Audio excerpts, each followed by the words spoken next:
In this video we're going to be looking at differentiation, and in particular the parts of differentiation that you're going to need for the first year of A-level. Okay, so let's have a look. So why do we do it? What is differentiation for? Well, differentiation calculates the rate of change of y with respect to x. Okay, well, what's this really saying? Well, what it's saying is, well, it's the change in y of some function divided by the change of x. Now, you might recognise this from your GCSE when looking at a straight line graph, and this is our calculation for the gradient.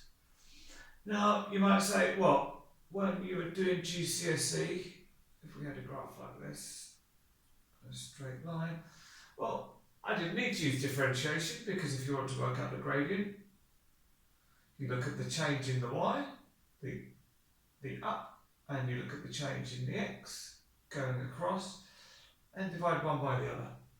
That's fine. But if you're working with a straight line, that's good. What about if you've got a curve, something like this? Okay. Well, the gradient at the top of the curve here,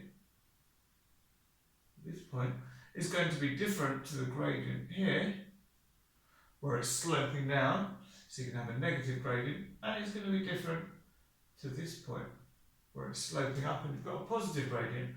So that's why having a function for the gradient, which is what we get when we differentiate, allows us to make those calculations. Okay. If we think about notation, when we're talking about differentiation, questions and textbooks might talk about the first derivative or the second derivative. The first derivative means the function you get when you differentiate once.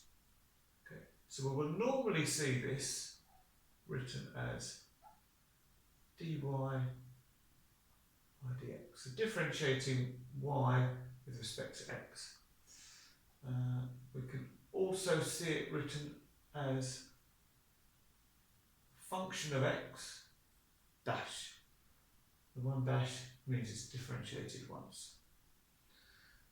The second derivative, well, that's where we have a function of y, we differentiate it, and then we differentiate it again. So we can write that as d2y by dx squared, or if we use this notation, f of x double dash, so it's been differentiated twice. Okay, well, let's look at how we actually do the differentiation. Okay, and there's two main steps to remember. First, we multiply by the power, then we reduce the power by 1. Well, let's look at an example so we can see what this really means. So we've got a function here, y is equal to 5x squared minus 6x plus 3. And we've got a little sketch of this. So it's a parabola, and because our x squared term is positive, so we know the parabola is going to be this way up. Okay.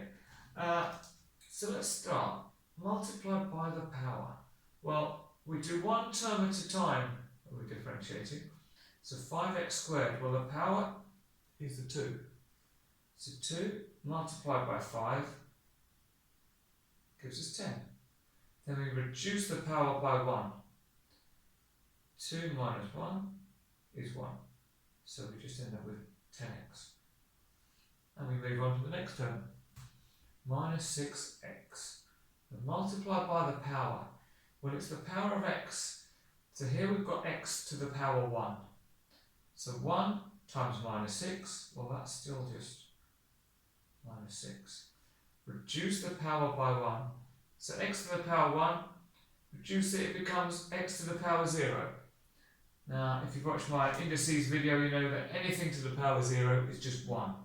So we end up with 6 times 1, which is just 6. Then we've got plus 3. We'll multiply by the power again. Well, we haven't got an x term. So really you can think of it as the x term is x to the power 0. So if the power is 0, you multiply by 0, so this term just disappears. Any constant terms, any term where you haven't got any function of x in it, when you differentiate, it's just going to go away. So our first derivative of this function is going to be 10x minus 6. To work out the second derivative, we do the same process again. So multiply by the power. So now it's x to the power 1. So 1 times 10 is 10. Reduce the power, so x to the 1 becomes x to the 0, so we're just left with 10.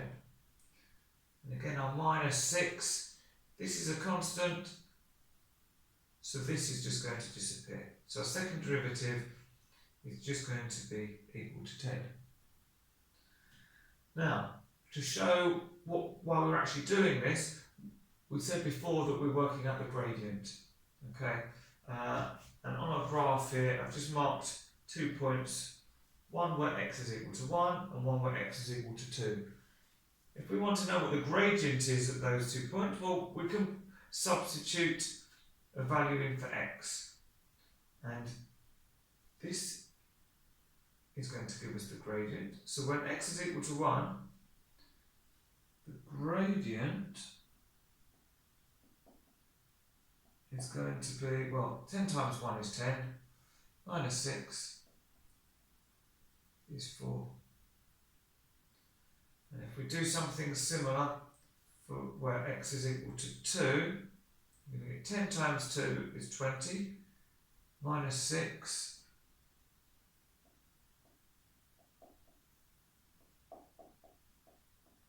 is 14. And that seems consistent with the little sketch we've got here. The first gradient at x equals 1 is a positive gradient. We've then got a steeper gradient at x equals 2. Okay. Now finally, we've got differentiation from first principles. Now, we have a formula for working out the differentiation. This is not the quickest way to differentiate, but we do get asked to use a formula sometimes, so it's important that you know how to apply it. Okay. So what we're going to do, so this is saying the first derivative is equal to the limit as h tends to 0 of function of x plus h minus the function of x all divided by h. Well, let's start by picking a function. So we had a function of x before, so we're going to use this. So let's say f of x is equal to 5x squared minus 6x plus 3. Well, for f of x plus h, well, everywhere we've got an x, we need to replace it with x plus h. So we're going to have 5 x plus h squared minus 6 x plus h, and then finally plus 3. Okay. Before we substitute these in the formula, I'm going to work this out. We've got an x plus h squared, so let's work this term, this little function out. So x plus h squared is going to be x plus h times x plus h. So we're going to have an x squared term. We'll have an x times h term and an h times x term. So we can call that 2hx. And finally, we're going to have an h squared term. So let's put all of that into the formula. So we need our limit as h tends to 0. So we're going to have f of x plus h. So we've got, well, we've expanded the bracket, so we're going to have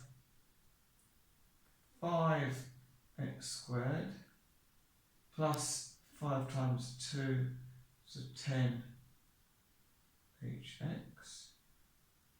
plus 5h squared.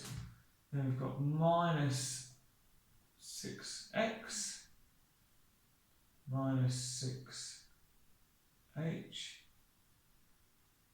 plus 3. So that's dealt with the f of x plus h. Now we've got minus f of x, so we can just put this in now. So it's minus 5x squared. And it's minus f of x, so it's minus minus, so it's going to be plus 6x and minus 3. And all of that is over h. Now it looks pretty messy, but we should start to see that some of these terms will cancel. So we've got a positive 5x squared minus 5x squared. So they're going to cancel each other out. We've then got, what have we got? A minus 6x plus 6x. They cancel each other out, and we've got a positive 3 and a negative 3. Which means we're left with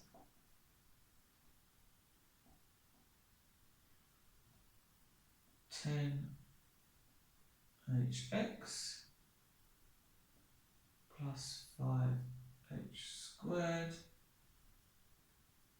minus 6h, and all of that is divided by h. Okay. Well, all three of these terms have got an h in them, and we're dividing by h, so we can cancel those. So we're cancelling an h from each of these and the h at the bottom, which means we've got the limit as h tends to 0 of, and now we're left with 10x plus 5h, because we cancelled one of the h's, minus 6. So what this is saying is it's the limit as h tends to 0, so basically we set h equal to 0 now. So this is going to be 10x stays the same because there's no h in it. 5h is going to become 5 times 0, which is just 0, and then we've got minus 6. So differentiating from first principles, we get the first derivative as 10x minus 6, which, if we check back to over here, we've got the same answer. And as you can see, this method is a lot quicker.